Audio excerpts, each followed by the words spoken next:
Syempre, number one, nagpapasalamat ako kay God. Binigay niya talaga yung pinag-pray ko na sana magiging another gold na naman tayo at makuha natin yung gold ngayon. At saka sobrang laki ng pasalamat ko talaga po. Especially sa family ko, sa partner ko na pinaka-supportive ko. Pero kung sa imbot mo kanina, parang may no-lift ka. Ano siya lang yung kaninang naging takbo ng laro?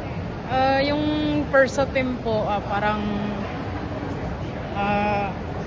nadala siguro sa syempre first attempt.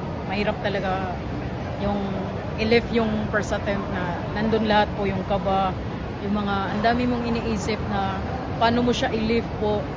Tapos yung second attempt po, parang doon na ako bumubuhos na sinabi ko sa sarili ko na alam kong kaya ko to.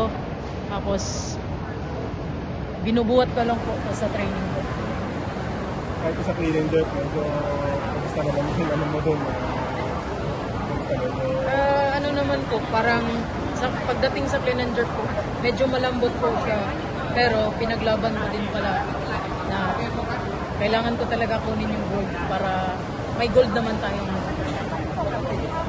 Yung preparation mo for the city,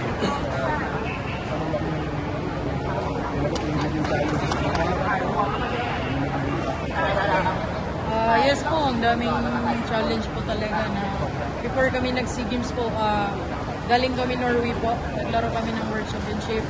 Tapos, after ng game po sa Norway po, sabak ulit kami sa training dahil walang pahingahan kasi iniisip namin na may SEA Games pa at saka hindi madali po. kung saan naman yung competition kasi parang favorite ka rin dito dahil nag-bronze ka din sa Worlds. Pero bili na kami magandang laban din ng Thailand. Okay naman po, maganda naman din. At saka, ang laki talaga ng tiwala ko sa sarili. So what's coming up next for you after the SEA Games, at least on the calendar for 2026? Ano po, next year po, mag-prepare po ako for Olympic qualifying. Tapos,